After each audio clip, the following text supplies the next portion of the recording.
9वें दिन राजा भोज दरबार पहुंचे और विक्रमादित्य के सिंहासन पर बैठने लगे। इस बार उन्हें नवीं पुतली ने सिंहासन पर बैठने से रोक दिया। उसने कहा, यहां बैठने के लिए तुम्हें राजा विक्रमादित्य जैसा होना पड़ेगा। इतना कहकर वह विक्रमादित्य के गुणों को बताने के लिए कहानी सुनाने लगी। सालों से शासन करते हुए एक बार राजा विक्रमादित्य के मन में हुआ कि प्रजा की खुशहाली के लिए एक यज्ञ करना चाहिए। उन्होंने शुभ मुहूर्त देखकर कई हफ्ते तक चलने वाला विशाल यज्ञ शुरू किया। राजा रोज मंत्रों का उच्चारण करके अग्नि में आहुति देते थे। एक दिन यज्ञ के बीच में ही गुरुकुल के एक ऋषि वहां पहुंचे। उन्हें देखकर राजा विक्रमादित्य उठकर उन्हें नमस्कार करना चाहते थे, लेकिन यज्ञ की वजह से वो ऐसा नहीं कर पाए। उन्होंने मन ही मन ऋषि को प्रणाम किया। राजा की विवशता को देखकर उन्होंने विक्रमादित्य को आशीर्वाद दिया। कुछ देर बाद यज्ञ खत्म होने पर राजा ने ऋषि को दोबारा प्रणाम किया और आने का कारण पूछा। ऋषि ने बताया, मेरे 8 शिष्यों का जीवन खतरे में पड़ गया है। वो लकड़ी लेने के लिए जंगल गए थे और तभी वहां 2 राक्षस आए और उन सभी को पकड़कर पहाड़ी की ऊंचाई पर ले गए। शिष्यों को ढूंढते हुए जब मैं वहां पहुंचा तो राक्षस ने बताया कि उन्हें मां काली के समक्ष बलि के लिए तंदुरुस्त क्षत्रिय चाहिए थे, इसलिए उनके शिष्यों को पकड़ा है। साथ ही राक्षसों ने चेतावनी दी है कि अगर कोई वहां उन बालकों को छुड़ाने के लिए आया तो वो उन्हें पहाड़ी से फेंक देगा। हां, अगर कोई मोटा पुरुष बलि के लिए आएगा तो वो बच्चों को छोड़ देंगे। ऋषि की पूरी बात सुनने और उन्हें इस तरह परेशान देखकर राजा विक्रमादित्य ने उस पहाड़ पर जाने की इच्छा जाहिर की। राजा ने कहा, हे ऋषिवर, मैं क्षत्रिय और हट्टा कट्टा दोनों हूं। वहां जाकर मैं स्वयं मां की बलि बन जाऊंगा और आपके शिष्यों को राक्षस छोड़ देंगे।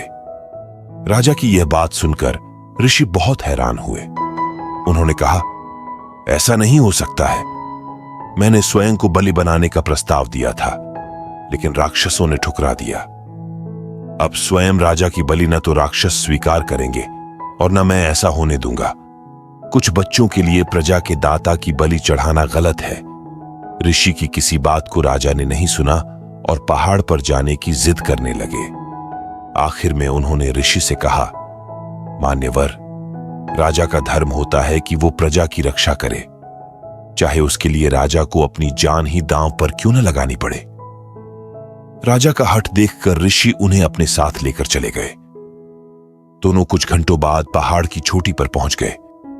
राक्षसों ने राजा विक्रमादित्य को देखकर पूछा, यहां आ तो गए हो, लेकिन शर्त के बारे में पता है ना? राजा ने जवाब दिया, हे राक्षस गण, मुझे सब पता है।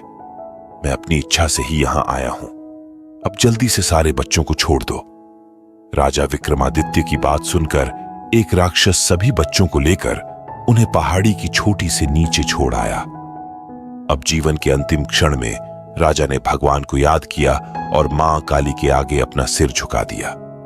तभी दूसरे राक्षस ने राजा विक्रमादित्य के सिर पर प्रहार करने के लिए अपनी तलवार उठाई, परंतु राजा थोड़े भी परेशान नहीं हुए और लगातार भगवान का नाम जपते रहे। तभी अचानक राक्षस ने अपने हाथों से अपनी तलवार को नीचे फेंक दिया।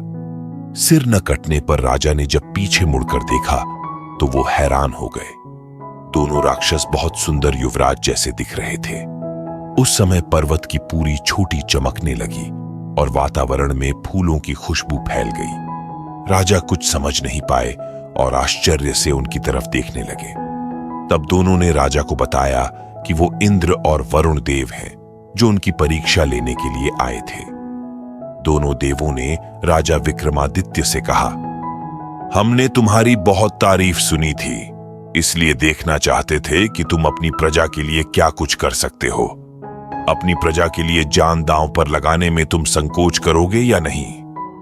हे राजन, आपके अंदर प्रजा के लिए इतना प्रेम देखकर हम बहुत प्रसन्न हैं।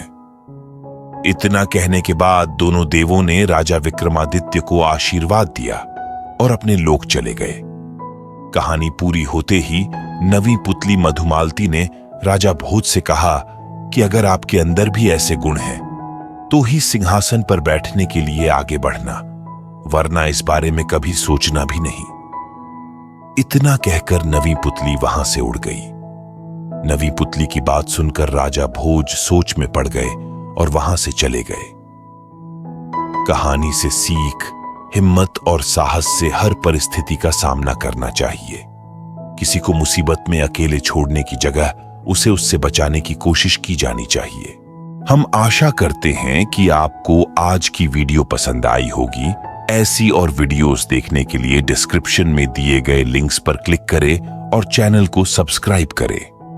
धन्यवाद। अब कल सुनते हैं अगली पुतली क्या कहती है राजा भोज से।